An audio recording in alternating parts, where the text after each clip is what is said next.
Hi hello నమస్తే welcome to special chit chat. Ganga entertainments banner పై అప్సర్ దర్శకత్వంలో అశ్విన్ బాబు హీరోగా ది గంగన సూర్యవంశీ హీరోయిన్ గా నటించిన చిత్రం శివం భజే ఆగస్టు 1న ప్రపంచవ్యాప్తంగా విడుదలై మంచి రెస్పాన్స్ దక్కించుకుంది. హిడింబాతో ఆల్రెడీ ఒక బ్లాక్ బస్టర్ అందుకున్న తర్వాత శివం భజేతో మరో బ్లాక్ బస్టర్ అందుకున్న అశ్విన్ బాబు ప్రస్తుతం మనతో పాటు ఉన్నారు. ఆయనతో మనం మాట్లాడదాం. హలో అండి. ఎలా ఉన్నారు? ఫైన్. మీరు? Very happy. First of all congratulations. మీకు సినిమా సూపర్ సక్సెస్, అసలు మంచి టాక్ వస్తుంది. నాకు అదే హ్యాపీ, ఎందుకంటే నేను ఎప్పుడు ఏ మూవీ చేసినా ఓంకార్ అన్న అయినా మేము కానీ డిస్కషన్ ఒక మంచి కొత్త కాన్సెప్ట్ వెళ్ళాలి, రెగ్యులర్ చేయొద్దు అని ఆయన అంటుంటారు. నా థాట్ ప్రాసెస్ కూడా అలాగే ఉంటుంది. బట్ ఈ కాన్సెప్ట్ని ప్రేక్షక దేవులు రిసీవ్ చేసుకొని నాకు నిజంగా they are talking very positively about movie. చాలా బాగుంది, మంచి రెస్పాన్స్. అసలు కొంతమంది అయితే ముందు మూవీతో కంపేర్ చేస్తున్నారు. హిడింబా, మీరు హిడింబాలో కూడా ఇలాగ కొత్తదనాన్ని ఎంచుకున్నారు, ఇప్పుడు చాలా కొత్తగా ఉంది అంటే. నిన్న లూలు మాల్కి వెళ్ళాను, 3-4 మాల్స్ వెళ్తుంటే వాళ్ళందరూ అది అంటే మీ సినిమాలు అంటే నువ్వు డిఫరెంట్గా ఉంటాయండి, చాలా బాగుంటాయి. ఇందులో ఎస్పెషల్లీ డాగ్స్ తో కాన్సెప్ట్ ఉంటుంది. డాగ్స్ కి, దేవుడికి, శివయ్యకి నాకు ఆ కాంబినేషన్, ఆ లింక్ భలే కుదిరింది. చాలా హ్యాపీగా ఉంది. యాక్చువల్గా అప్సర్ గారు ఈ మూవీని ఎంచుకోవడం, ఈ కాన్సెప్ట్ రెడీ చేయడం మీకేమైనా డౌట్ వచ్చిందా? అప్సర్ గారు మీరేంటి అట్లా అంటే యాక్చువల్గా అప్సర్ గారు బీయింగ్ ఏ ముస్లిం అయి ఉండి ఆయన ఈ శివతత్వం గురించి, శివలీల గురించి మన రెగ్యులర్గా జరిగే లైఫ్స్లో వెళ్ళిన కలిపే విధానం, స్క్రీన్ ప్లే విధానం చాలా బాగా అనిపించింది. That is a pet lover. మీకు డౌట్ వచ్చిందా అసలు ఆయన ఏంటి, నేను ఆయన ఏంటి ఎలా చేస్తారని నేను అసలు అనుకోలేదు. కానీ ఆయన అయ్యుండి being a Muslim person, how he created this one. ఆహా, ఇంత మంచి కాన్సెప్ట్ భలే క్రియేట్ చేశాడే. మన మన మన మన హిందూయిజంలో, సనాతన ధర్మంలో ఎస్పెషల్లీ మనకి పాము అనగానే ఈశ్వరుడు అంటారు, నాగదేవత అంటారు, కుక్క అనగానే కాలభైరుడు అంటారు, పంది అనగానే మనకి వరాహ స్వామి విష్ణుమూర్తి అంటారు, చేప అనగానే మత్స్య అవతారం అంటారు. అంటే మనకున్న జంతువుల్లో ఎలకనంగానే గణపతి అంటారు, సింహం అనగానే అమ్మవారు. అంటే దీనికి ఆయన ఎంచుకుని ఆయన పెట్ లవర్. ఆయన పెంచుకున్న పెట్ పేరు డోగ్రా. ఆ డోగ్రా మీద ఈ సినిమా కాన్సెప్ట్ ఉంటుంది అనమాట. ఎక్స్ట్రాడినరీగా ఆ కమర్షియల్ ఎలిమెంట్స్ తో పాటు ఒక పెట్ లవర్ గా ఆయన పెట్స్ ని ఇంక్లూడ్ చేసి శివయ్యని ఎలా కలిపారు. నథింగ్ బట్ పెట్ లవర్ అంటే డాగ్ అంటే కాలభైరుడు అంటే ఈజ్ లైక్ ఇంకో రూపమే శివుడు రూపం. దానికి ఎలా లింక్ పెట్టారనేది చాలా బాగా వచ్చింది. నౌ పీపుల్ ఆర్ టాకింగ్, చాలా మంచిగా చెప్తున్నారు, చాలా బాగుంది. ఐ థింక్ అప్సర్ గారు ఈ స్టోరీ చెప్పిన వెంటనే మీరు ఓకే చేశారు. అసలు ఇమ్మీడియట్ గా ఓకే చేశారు, ఇమ్మీడియట్ గా. చాలా బాగుంది, వీఆర్ డూయింగ్ అన్నాను. ఓంకార్ అన్నకి చెప్పడం, ఓంకార్ అన్న కూడా చాలా బాగుంది అని అంటాం. ఐఎమ్ వెరీ మచ్ హ్యాపీ అసలు. ఇంకోటి, ఇప్పుడు మనకు వచ్చిన ఎవ్రీ మూవీ కూడా ఓంకార్ గారితో డిస్కస్ చేయడం, ఇన్వాల్వ్మెంట్ కంపల్సరీ ఉంటుంది. 100%. నాకన్నా ముందు పుట్టారు, ఈ ప్రపంచాన్ని చూశారు, నాకన్నా ఇండస్ట్రీలో ముందు వచ్చారు. మీకన్నా ముందు ఆయన దగ్గరికి వెళ్తుందా? నేను విన్న తర్వాత ఆయన దగ్గరికి. నేను ఏం చేస్తున్నా కూడా, not only movies, in my life what ever decisions I'm taking, definite గా ఆయన అడగకుండా నేను చేయను. Is not only my brother, is like my father. అంతే కదా. 100% నేను అన్ని షేర్ చేసుకుంటాను అన్నయ్య. సరే, ఇప్పుడు అందరు అనుకుంటారు ఏంటంటే ఓంకార్ గారు ప్రోగ్రామ్స్ వాటికే పరిమితం అవుతారా, అసలు మూవీస్ చేయరా, మూవీస్ చేస్తే ఇంకా బాగుంటుంది అంటే. ప్రోగ్రామింగ్ టేకింగ్ అంత బాగున్నప్పుడు మూవీస్ లో చేసేప్పుడు ఇంకా బాగుంటుంది కదా. ఆ మూవీస్ లో మనకు రాజుగారి గది అనే సిరీస్ చేసి ఆయన 1, 2, 3 అని నాకు ఒక పెద్ద బ్లాక్ బస్టర్ నేనంటూ ప్రజలకి, పిల్లలకి పరిచయం చేసింది అన్నయ్య రాజుగారి గదితో. సో ఆయన ఏంటంటే రాజుగారి గది 3 2019 ఎండింగ్ లో చేసాము. ఈ 4-5 ఇయర్స్ లో 2.5 ఏళ్ళు 3 ఏళ్ళు మన కరోనానే అందరిని తినేసింది టైం, అందరి టైము. కొంచెం రెస్పాన్సిబిలిటీ, మా ఫ్యామిలీ అందరిని చూసుకోవాలి కాబట్టి కొంచెం టీవీస్ లో ఉంటూ కొంచెం అన్ని చేసుకుంటూ ఇప్పుడు ఈజ్ రాజుగారికి 4 స్క్రిప్ట్ రెడీ అవుతుంది. అలాగే ఇంకొక స్పోర్ట్స్ సబ్జెక్ట్ రెడీ చేస్తున్నారు. ఏది అనేది డెఫినెట్ గా మూవీ ఈ ఇయర్ లో స్టార్ట్ చేస్తారు. ఆయన ఆ మూవీలో ఉన్నారు, ఆ స్క్రిప్ట్ డిస్కషన్స్ లోనే ఉన్నారు. నాట్ ఓన్లీ టీవీ, నేను కరోనా టైం కదా, ఎలా ఉంటుందో ఏంటి, ప్రజలు ఎలా ఆదరిస్తారు సినిమాలని అని తెలియదు కదా, కొంచెం టైం టేకింగ్ కదా అని ఆ పాయింట్ ఆఫ్ వ్యూలో అన్నారు. సో మీకు శివం భజేకి వస్తున్న రెస్పాన్స్ ఎలా ఉంది? పబ్లిక్ రెస్పాన్స్ అయితే నాకైతే చాలా చాలా హ్యాపీగా ఉంది. ముఖ్యంగా నాకు ఇందాడు ఒక వీడియో పంపించారు, అది చూసి పబ్లిక్ లో, అంటే నేను పబ్లిక్ లోకి వెళ్ళటం, నేను మాట్లాడటం ఓకే, నాకు ఎవరో నాకు తెలిసిన వాళ్ళ ద్వారా ఒక వీడియో వచ్చింది. చిన్న బాబు చిన్న బాబు పాప మరి తెలియలే, జెండర్ ఏంటో తెలియదు, 2.5 years. నేను గుళ్ళోకి వెళ్ళే సీక్వెన్స్ ఉంటుంది సినిమాలో. ఫస్ట్ టైం నేను గుళ్ళోకి వెళ్ళే సీక్వెన్స్ ఉంటుంది. నాకు నేనే మరిచిపోయి అలా వెళ్ళిపోతుంటా, వెళ్ళి దేవుడికి దండం పెట్టేది, ఆ శివయ్యకి దండం పెట్టేది. అది చూసి ఆ బాబు ఆ మ్యూజిక్ తను కూడా ఇలా దండం పెట్టి ఇలా అంటున్నాడు. అది నాకు అసలు అంటే మనకు అదే హ్యాపీనెస్, చాలా హ్యాపీ అనిపించింది. అలా పిల్లలకి కూడా నచ్చుతుంది. ఆ పిల్లలకి అసలు విపరీతంగా నచ్చింది. వై? బికాస్ డాగ్స్ ఉన్నాయి, పెట్స్ ఉన్నాయి. సో పిల్లలకి ఆ కనెక్షన్ అది చాలా బాగా నచ్చుతుంది. అలాగే ఫ్యామిలీస్ నచ్చుతుంది, యూత్కి అన్ని, అంటే అన్ని ఎలిమెంట్స్తో చేసిన పాయింట్. ఇక శివభక్తులకి అయితే అది విపరీతంగా నచ్చింది. క్లైమాక్స్ లో గూస్ బంప్స్ అంటున్నారు. అవునవును, నేను ఈ మాట చాలా సార్లు విన్నాను, గూస్ బంప్స్ వస్తాయి అసలు సినిమా క్లైమాక్స్ లో శివుణ్ణి చూస్తే అసలు గూస్ బంప్స్. అది నా అదృష్టం, నా సినిమాలో ఆయన చూపించుకునే అదృష్టం నాకు దొరికింది. అయితే కొంతమంది రెస్పాన్స్ ఏంటంటే ఫస్ట్ పార్ట్ లో గూస్ బంప్స్ వచ్చేలా ఉంది, కొంతమంది సెకండ్ పార్ట్ లో గూస్ బంప్స్ వచ్చేలా ఉంది అని అంటున్నారు. ఫస్ట్ హాఫ్ లో గూస్ బంప్స్ కన్నా షాకింగ్ అవుతారు, సర్ప్రైజ్ అవుతారు అంటారు. ఇది ఎక్కువ ఉంటది ఫస్ట్ హాఫ్ లో. సెకండ్ హాఫ్ లో ఏంటంటే ఎడ్జ్ ఆఫ్ ద సీట్ వెళ్తూ శివయ్య ఎంట్రీతో గూస్ బంప్స్ వస్తాయి. అలా ఉంటది. ఫస్ట్ హాఫ్ లో అసలు ఎవరు ఎక్స్పెక్ట్ చేయరు. అలాంటి ట్విస్ట్ ఒకటి ఉంటది, దాంతో అసలు వావ్ అంటారు అంతే. దిగంగన సూర్యవంశీ చాలా బాగుంది పేరు కూడా. అవును, డిఫరెంట్. తను చాలా ఎలివేట్ అవును మూవీలో. ఏంటి తన రోల్ అసలు? మంచి క్యారెక్టర్ ప్లే చేసింది తను. ఆల్రెడీ 5-6 మూవీస్ చేసింది తను. Seeti Maar, crazy fellow, she did so many movies. ఈ సినిమాలో తను రావటం ప్యూర్గా శివలేలే. ఎందుకంటే ఆ అమ్మాయి, మేము ఎవరిని తీసుకోవాలనే 2-3 ఆప్షన్స్ అనుకుని చీటీలు వేసి శివయ్య ముందు చీటీలు వేస్తే దిగంగన సూర్యవంశీ వచ్చింది. ఆ అమ్మాయికి మా ఆఫీస్ నుంచి తన కాల్ వెళ్ళంగానే అప్పుడే కేదార్నాథ్ నుంచి దర్శనం చేసుకుని ఫ్లైట్ దిగిందంటే తన కాల్ వెళ్ళింది. Super. So that is purely శివలేల. మన దేవుడు చూస్ చేశాడు అట్లా, అక్కడ నుంచి రావడం, ఆ పేపర్ మనం తీయడం. అందరం కూడా కళ్ళు మూసుకుని తీయటమే. 4-5 పేర్లు రాసి అందులో పెట్టారు, అందరూ కళ్ళు మూసుకుని తీయటమే. మనం ఈ అమ్మాయినే పెట్టుకోవాలి అని లేదా, శివయ్యని తలుచుకోవడం శివుడు బొమ్మ ముందు పెట్టి చేసాం. ఈవెన్ శివం బడ్జెట్ టైటిల్ కూడా మేము ఒక పేపర్ లో శివం బడ్జెట్ టైటిల్ రాసాం, ఒక పేపర్ లో నో అన్న టైటిల్ లేకుండా ఇంకేదైనా బెస్ట్ టైటిల్ కోసం పెట్టి డైరెక్టర్, నేను, ప్రొడ్యూసర్ గారు అందరం నమ్ముతాం. ఇప్పుడు కూడా మనకి చుట్టుపక్కల మనకు ఒక శక్తి ఉంది అని నమ్మేది ఎలా నమ్ముతాం? 100% నమ్మాలి, మనం నమ్మాల్సిందే. నేను నమ్ముతా. ఈ పిఠాపురం ఏంటి అసలు? అది డైలాగ్ మాట్లాడడం అది కొంచెం హైలైట్ గా ఉంది కదా, అది చాలా చాలా హైలైట్ అయిపోయింది పిఠాపురం అనేది. అంటే చిన్న డైలాగులు. మా హైప్రాది క్యారెక్టర్ ఇందులో ఇన్సూరెన్స్ రికవరీ ఏజెంట్ క్యారెక్టర్, నేను ఆ క్యారెక్టర్ అనమాట. తను ఏంటంటే కొంచెం ప్రతిదీ నోరు జారి మాట్లాడేస్తుంటాడు, నేను దాన్ని కంట్రోల్ చేస్తూ మాట్లాడే విధానం. మా ఇద్దరు క్యారెక్టరైజేషన్ కూడా బాగా రిసీవ్ చేసుకుంటున్నారు, ఆడియన్స్ బాగా నవ్వుకుంటున్నారు అన్నారు. కాంబినేషన్ బాగా కుదిరింది. నేను అది ఫస్ట్ లో అనుకున్నప్పుడు అదేనా ఏం చేస్తావో తెలియదు, అది మీ ఇద్దరం లైక్ బ్రదర్స్, నేను తమ్ముడు అంటుంటా. అది ఎలాగైనా సరే మన కాంబినేషన్ బాగుండాలి అని అనాలి ఆడియన్స్ అన్నారు. ఈ రోజున ఆ appreciation I'm feeling very much happy. But మీకు ఈ మూవీ చేస్తున్నంతసేపు కూడా మీరు కూడా ఆ డైలమాలో అట్లా ఉండిపోయారా?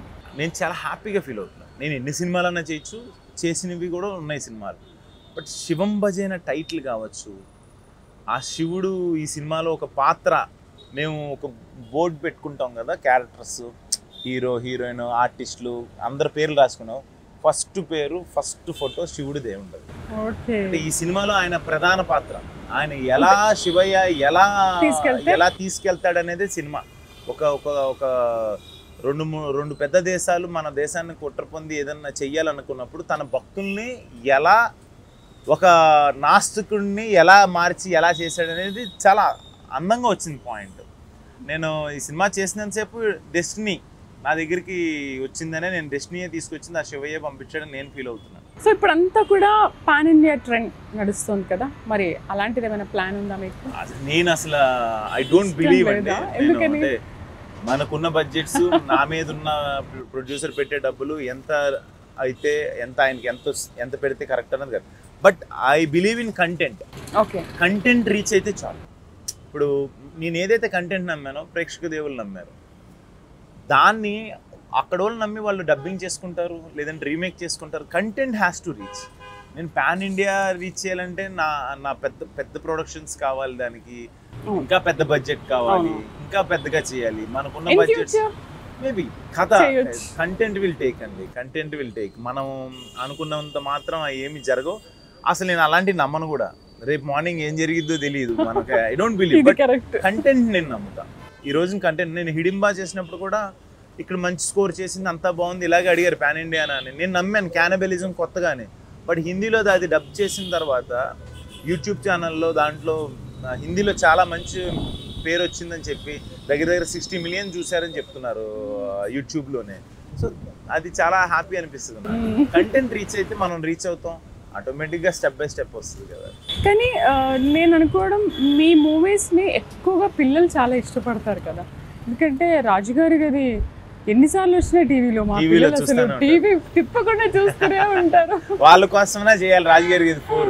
ఈసారి no logics, no big content, వాళ్ళ కోసం ఒక రాజుగారి గది 4 చెయ్యాలి. కానీ ఫస్ట్ పిల్లలకి నచ్చేలా ఉండే కంటెంట్ అనేది ఓంకార్ గారి నుంచి స్టార్ట్ అయింది జీ తెలుగులో, అక్కడ నుంచి స్టార్ట్. మాయాదీపం ఎప్పుడు అన్నయ్య గారు ఏం చేసినా అందరికి రీచ్ అయ్యేలాగా ఆలోచిస్తారు. అందులో ఎస్పెషల్లీ పిల్లల్ని ఏదో ఒకటి చేయాలి, పిల్లలకంటూ ఏమి ఉండవు షోస్ అనేది ఆయన ఎప్పుడు ఆలోచిస్తారు. చాలా ఇష్టం అనుకుంటా పిల్లలంటే, చాలా ఇష్టం. పిల్లలతో భలే కలిసిపోతారు అన్నయ్య. మూవీలో కూడా అన్నయ్య గారి పేరు ఎక్కడో వచ్చింది, చిన్న చిన్న డైలాగులు, చిన్న చిన్న ఎంటర్టైన్మెంట్ డైలాగులు. ఓకే, ఓంకార్ గారి రెస్పాన్స్ ఎలా ఉంది శివం బడ్జెట్? అసలు కథనంగానే యాజ్ ఇట్ ఈస్ చేయండి, చాలా బాగుంటది అన్నారు. అట్ ద సేమ్ టైం ఆయన సినిమా చూసి కూడా ముందే రిలీజ్ చూసి కథ విన్నారు కాబట్టి చూసి ఆయన చెప్పినట్టు కొన్ని చేంజెస్ చేసుకుంటూ ఎలా చేయాలంటే is a senior, not only my brother కదా, ఆయన ఒక డైరెక్షన్లో ఆయనకంటూ ఒక నేమ్ ఉంది, ఈజ్ ఎ ప్రొడ్యూసర్. సో ఈ 2 పాయింట్ ఆఫ్ వ్యూలో ఆయన సలహాలు తీసుకుని వెళ్ళాం. నాకు అందులో ప్రశాంత్ వర్మ హెల్ప్ చేశాడు, is my closest friend. Thaman help చేశాడు మ్యూజిక్ సైడ్. మీకు బెస్ట్ ఫ్రెండ్ తమన్? చాలా మంది ఉన్నారు. నాకు బెస్ట్ ఫ్రెండ్ అంటాం కన్నా నాకు బెస్ట్ బ్రదర్ లాగా. ఓకే, నాకు చాలా ఇష్టం తమ్ము అంటే.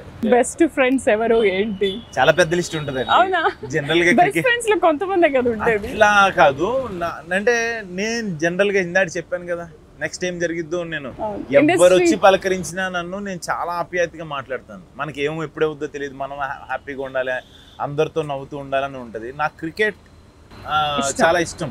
క్రికెట్ లో అసలు ఉన్న ఫ్రెండ్స్ లిస్ట్ చూస్తే చాలా పెద్ద లిస్ట్ ఉంటుంది. అందులో నాకు బాగా దగ్గరమైన వాళ్ళు సాయి ధరమ్ తేజ్, తమన్, ఆది సాయి కుమార్, నాకు ప్రశాంత్ వర్మ. అంటే వీళ్ళు ఏంటంటే నాకు ఇంకా రెగ్యులర్ గా అయితే ఫోన్ లో టచ్ లో అఖిల్, రెగ్యులర్ గా టచ్ లో ఉండే వాళ్ళు అయితే మటుకి మా ప్రశాంత్ వర్మ, తమను, ఆది సాయి కుమార్, రోషన్, శ్రీకాంత్ అన్న, తరుణ్ అన్న, అందరూ అంటే లైక్ ఫార్మాలిటీని ఫాలో అవుతారా? ఫ్రెండ్షిప్ డే కి మా అందరం కలవాలి అంటే ఓకే, రెగ్యులర్ గా కలిసి మీరు ఫాలో అవుతారా? సండే ఎందుకు ఫాలో అవ్వదు? ఏమని ఫాలో అవుతారు? ఎక్కడైనా ఫ్రెండ్స్ అంటే హ్యాపీ బర్త్డే అనేది సంవత్సరానికి ఒకసారి జరుపుకుంటారు కదా, అలా ఫ్రెండ్షిప్ డే మీరు ఒక రోజే జరుపుకుంటారా? మేము గ్రౌండ్ లో కలిసిన ప్రతి రోజు మాకు ఫ్రెండ్షిప్ డే. నా బర్త్డే మొన్న జరిగింది, మొన్న నాకు August 1 నా బర్త్డే. నిన్న గ్రౌండ్ లో తమ్ముగాడు పిలిచి, అంటే తమని పిలిచి దగ్గరుండి కేక్ కట్ చేపించి అంతా ఎంజాయ్ చేసాం. అంటే ఫ్రెండ్స్ ఎప్పుడు కలిస్తే అప్పుడే ఫ్రెండ్షిప్ డే, ఎప్పుడన్నా ఎంజాయ్ చేయొచ్చు. ఒక 10 మంది కలిసి చిల్ అవ్వాలనుకుంటే వాళ్ళకి ఫ్రెండ్షిప్ డే పనే ఉంది, బాటిల్స్ బ్యాటరీ కావాలి. I believe in that. So friendship day రోజు ఫోన్ చేసి హ్యాపీ ఫ్రెండ్షిప్ డే రా అని చెప్తే ఎటకారంగా చిన్నప్పుడు బ్యాండ్లు కట్టేవాళ్ళు. ఇప్పుడున్న దాంట్లో I don't think so. But మా తమ్ముడు రేపు ఏదో ప్లాన్ చేశాడు, ఎప్పుడు తను ఎక్కడున్నా సరే ఇక్కడ రారా అక్కడ రారా ఇక్కడ రారా అంటానే ఉంటాడు. అయితే మూవీకి ఎందుకు అశ్విన్ బాబుకి గ్యాప్ ఉంటుంది అని అనుకుంటూ ఉంటారు? నిజంగా నేను జనరల్ గానే కొంచెం స్లో అండి. మంచి స్క్రిప్టే చేయాలి, చేస్తే మంచి సినిమా చేయాలనేది ఉంటది. అన్ని జాగ్రత్తగా చూసుకొని మంచి కథ ఎంచుకొని మంచి టెక్నీషియన్స్ పెట్టుకొని మంచి వాళ్ళతో వెళ్ళాలి, మంచి రిలీజ్ కి వెళ్ళాలని ఉంటది.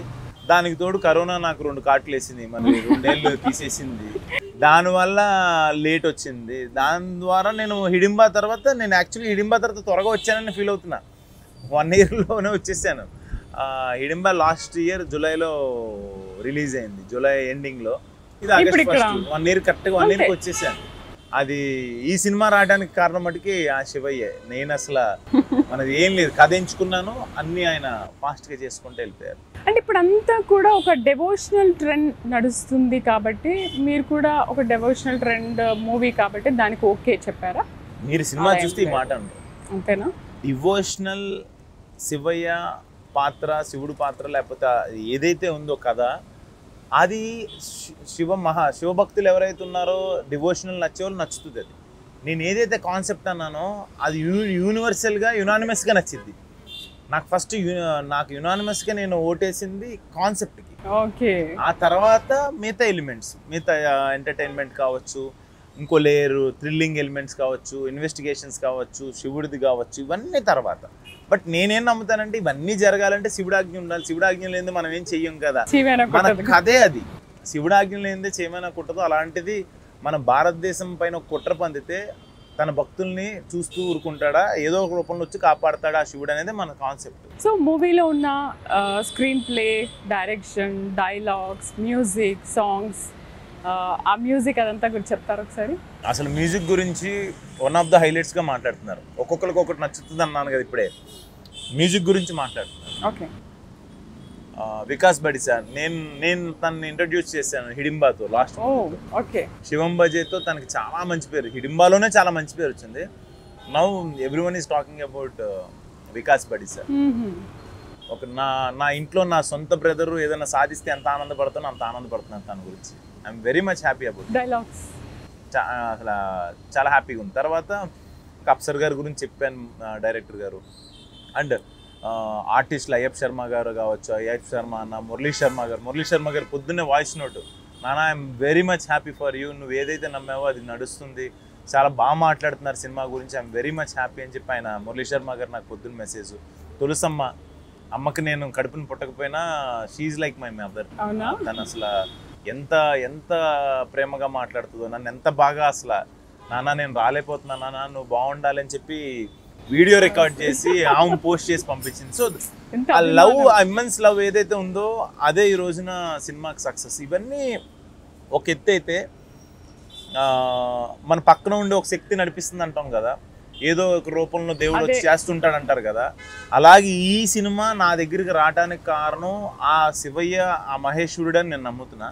బట్ ఆ మహేశ్వరుడు ఈ మహేశ్వర్ రెడ్డి అనే ప్రొడ్యూసర్ని నా దగ్గర పంపించారు. ఫస్ట్ ఆయనకి అనిపించింది నా దగ్గర నాకు సింక్ చూడండి, అది మనం అనుకుంటే కాదు. హీరోయిన్ కి మళ్ళీ కాల్ చేయడం, తను అక్కడ నుంచి దిగడం, అవన్నీ చాలా యాదృచ్ఛికం అనాలా లేకపోతే ఆయన నడిపిస్తున్న లేలా అనాలా నాకు రాసి పెట్టుంది. ఓకే, మూవీ గురించి ఇంకా కొన్ని హైలైట్స్ ఇంకేమైనా చెప్తారా?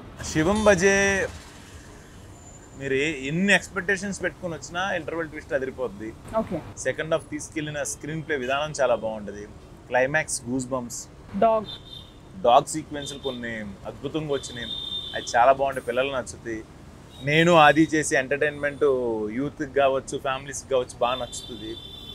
చిన్న ఫ్యామిలీ ఎమోషన్స్, ప్యాట్రియాటిజం చిన్నది, అంటే మాకున్న బడ్జెట్స్లో మేము ఎంతవరకు అందంగా చెప్పగలమో అలా చెప్పుకుంటాం. కొంతమంది అన్నారు చైనా పాకిస్తాన్ ఇంకా బాగా, అంటే నేను చైనా వెళ్ళి పాకిస్తాన్ యుద్ధాలు చేస్తే సినిమా మారిపోద్దండి. చైనా పాకిస్తాన్ కలిసి మన దేశం మీద ఎలాంటి కుట్ర పొందితే అసలు ఆ కుట్ర రాకుండా ఎలా అరికట్టారనేది మనం ఎంచుకున్న పాయింట్. నేను వెళ్ళి యుద్ధం చేయాలంటే కథ మళ్ళీ మారిపోద్ది. అది శివలీల ఎలా చూపించాలో, ఎంతవరకు చూపించాలో అలా చూపించాము. మొత్తం ఎన్ని రోజులు పట్టింది మూవీ? 65-70 days అంతే. తక్కువ, అంటే మాకున్న బడ్జెట్స్ లో మేము కంప్లీట్ చేశారు. అదే చెప్పాగా, మాదేమో 50 కోట్లు 50 కోట్ల సినిమా కాదు. మాకున్న బడ్జెట్స్ లో ఎలా చేయొచ్చు, ఎంత అందంగా చెప్పచ్చు, కథకి సర్కిల్ ఎలా చెప్పచ్చు, దాంట్లో ఇన్ని ఎలిమెంట్స్ ని ఎక్కడ బోర్ కొట్టకుండా న్యాయం చేసుకుంటూ రావాలి. సూపర్. నిజంగా మీరు చెప్తుంటే మీరు ఎప్పుడు వెళ్తున్నారు చెప్పండి పిల్లల్ని, మీరు పిల్లల్ని అమ్మని ఎప్పుడు తీసుకుని వెళ్తారు చెప్పండి, నేను టికెట్స్ పంపిస్తాను. తప్పకుండా. Thank you very much. మీరు చూసి మీకు నచ్చితే మీరు ఒక మంచి రివ్యూ లేదంటే 10 మందికి చెప్పండి. I will be very happy, because ఇలాంటి మూవీస్ కి మౌత్ టాకే హెల్ప్. నాకు అంటే పెద్ద పబ్లిసిటీ చేసి పెద్ద చేసి వచ్చే టైం లేదు నాకు. వచ్చేసాం మళ్ళీ డేట్స్ రిలీజ్ దొరకదు అని అంటే వి కేమ్ బిట్ ఎర్లీ యాక్చువల్గా. ఎర్లీ అని కూడా అనుకోను, శివుడు అంతే, ఆజ్ఞ. శివయ్య చేయమన్నాడు, చేసేసినట్టు అయిపోయింది అంతే. సో మూవీ చేస్తున్నన్ని ఆ 65 days కూడా మీరందరూ కొంచెం శివుడికి దగ్గరగా అట్లా ఏమైనా ఉండి చేస్తారు? ఎందుకంటే కొంతమంది మూవీస్ చేసినప్పుడు మీకు తెలుసు కదా, అన్నమయ్య సినిమా చేసినప్పుడు సుమన్ ఎట్లా ఉన్నారు, నాగార్జున గారు నేను ఎట్లా అంటే ఉన్నారు, ఇది అట్లా నేను మీరేమైనా అవి follow అయ్యారా? నాగ్ సారు లేకపోతే సుమన్ సార్ వీళ్ళు చేసింది ఏంటంటే పూర్తిగా దేవుడు క్యారెక్టర్స్ వాళ్ళు. అన్నమయ్య క్యారెక్టర్ ఆయన వేసారు, వెంకటేశ్వర స్వామి క్యారెక్టర్ సుమన్ సుమన్ గారు గారు వేశారు. చేశారు. ఈ సినిమాలో మీలాగా లేదంటే అందరిలాగా పక్కింటి కుర్రోళ్ళలాగా క్యారెక్టర్ నాది. నా జీవితంలోకి ఆ శివలీల ఎలా ఎలా నన్ను మలిచారనేది కథ. అయినా కూడా మేము తీసుకునే జాగ్రత్తలు మేము తీసుకుంటూ నాన్ వెజ్ తినలేదు సెట్స్లో. నేను నాన్ వెజ్ తినకుండా మా మహేశ్వర్ రెడ్డి గారు అయితే సినిమా స్టార్టింగ్ దగ్గర నుంచి నాన్ వెజ్ తినడం మానేశారు. శివం బజే సెట్లో నాన్ వెజ్ పెట్టలేదు ఆయన. సో తీసుకోవాల్సినవి ఆ భక్తితో చేయాల్సినవి అన్నీ చేశారు ఆయన. అని చెప్పి మహాభక్తుడు ఆయన. సార్ ఎందుకు సార్ అర్బాజ్ ఖాన్ గారు ఇప్పుడు ఈ సినిమాలో అంత పెద్ద బడ్జెట్, ఎందుకంటే ఏం కాదండి శివయ్య చూసుకుంటారని వెనకాల పెద్ద ఫోటో ఉంటుంది శివుడిది. మూవీ అంత అయిపోయే వరకు స్టిల్ ఇప్పుడు కూడా థియేటర్ నుంచి వెళ్ళిపోయే వరకు తినకూడదు అనుకున్నాం.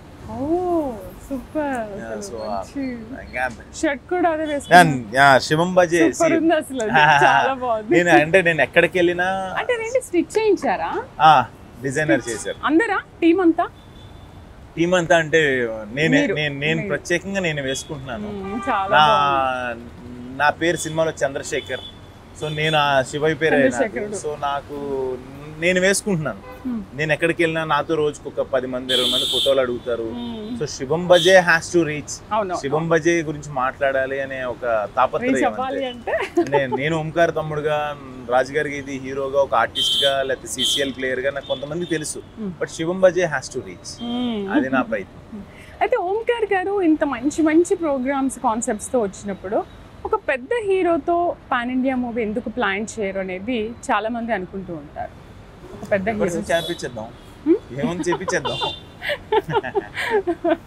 చేయొచ్చు కదా అట్లా చేపిద్దాం. అంటే కథ రెడీ అయ్యి ఈ కథకి ఇతను సెట్ అవుతుంటే, ఈ రోజుల్లో పాన్ ఇండియా అనేది అలా ఏం లేదండి. కథ బాగుంటే కథ తీసుకెళ్ళిపోద్ది పాన్ ఇండియాకి. నేను అదే నమ్ముతా.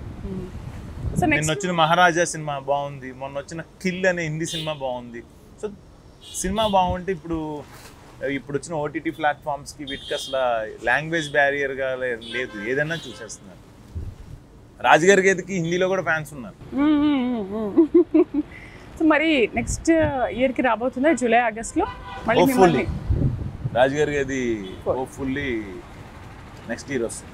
అసలు మీరు శివం బజే గురించి ఎన్ని విషయాలు చెప్పినా నాకు ఇంకా వినాలి అని అనిపిస్తుంది. అంటే ఇంకా మీరు సినిమా చూడండి, మీరు నవ్వుకుంటారు, ఎమోషన్ ఫీల్ అవుతారు, వావ్ షాకింగ్ సర్ప్రైజ్, పిల్లలు ఎంజాయ్ చేస్తారు. అట్ ద సేమ్ టైం ఒక డివోషనల్ ఫీల్. నిజమే కదా, మనం ఏదేదో అనుకుంటాం, ఆయన చేసేది ఆయన చేస్తాడు అనే ఫీల్ కూడా అనుకుంటారు. సూపర్, అసలు తప్పకుండా చూస్తాము. ఫైనల్ గా ఏం చెప్తున్నారు వ్యూవర్స్ కి? Thank you so much. మన తెలుగు రాష్ట్రాల్లో ఉన్న ప్రేక్షకులు ఎవరైతే శివం బజే సినిమా చూసి బాగుందని అందరికీ చెప్తున్నారో ఐఎమ్ వెరీ మచ్ హ్యాపీ అండి. మిమ్మల్ని నమ్ముకునే ఈ సినిమా చేశాను నేను. అంటే డిఫరెంట్ కాన్సెప్ట్స్ రెగ్యులర్గా చేయలేక నేను డిఫరెంట్ కాన్సెప్ట్స్ ఎంచుకొని వస్తుంటే మేమున్నాము డిఫరెంట్ కాన్సెప్ట్స్ని ఎంకరేజ్ చేయడానికి అని చెప్పి మళ్ళీ ఈ సినిమాకి మౌత్ టాక్, మంచి టాక్ తీసుకొచ్చి సినిమాని సక్సెస్ఫుల్గా రన్ చేపిస్తున్నందుకు థ్యాంక్ యూ సో మచ్. ఎవరైతే చూడలేదో మీ అందరికీ బాగా నచ్చుద్ది. పైసా వసూలు అంటారు కదా, మీరు పెట్టిన డబ్బులకి మీరు సాటిస్ఫై అయ్యి బయటకు వెళ్తారు. ఐఎమ్ 100% కాన్ఫిడెంట్గా చెప్తాను. సో రాజుగారి గది 4 కూడా ఇంకా బాగుండాలి. మేము కూడా అందరం ఈగర్గా వెయిట్ చేస్తాం. ఇంకా ఎలా ఉంటుంది, ఇంకా కొత్త కాన్సెప్ట్ ఏమైనా ఉంటుందా అని. నిజంగా జనాలకి అదే కావాలి కదా, డిఫరెంట్ ఎంత చూసినా కొత్తగానే. ఓటీటీస్ లేకపోతే ఉన్న దాంట్లో రెగ్యులర్గా వాళ్ళు మనం ముందే చెప్పచ్చు. నేను రాజుగారి గది 4 చేస్తే ఏదో క్రియేట్ చేసేసి కొత్తగా అది రాజుగారి గది 4కి ఒక ఫ్యాన్ బేస్ ఉంది, దానికి ఒక సిరీస్కి ఒక ఫ్యాన్ బేస్ ఉంది. కాబట్టి మనం ఏం చెప్పచ్చు, దాంట్లో మనం ఇలా చూస్తానంటే కుదరవు. ఇప్పుడు ఈ శివం బజీ వచ్చి చూడొచ్చు, కొత్తదనం ఉంటే దాన్ని రాజుగారి గది 4 కాన్సెప్ట్ రెడీ అవుతుంది. అందరిని నవ్వించాలి, భయపెట్టాలి, అదే మా concept. Thank you very much and wish you all the best. Congratulations. Wait for your call అండి, మీరు చూసి చెప్పండి. తప్పకుండా చేస్తాను. Thank you. సో చూసారు కదా శివం బజే ఎంత సక్సెస్ఫుల్ అయిందో. తప్పకుండా ఈ చిత్రాన్ని మనందరం కూడా చూసి బాగా ఎంజాయ్ చేద్దాం. దాంట్లో ఉన్న ఎలిమెంట్స్ ఏంటనేది అశ్విన్ బాబు గారి మాటలో మీరు విన్నారు కదా. సో తప్పకుండా మనందరం కూడా ఆ సినిమా చూసి ఎంజాయ్ చేద్దాం. ఇది వాళ్ళ స్పెషల్ చిట్ చాట్. మరొక గెస్ట్తో మళ్ళీ కలుద్దాం. Bye bye.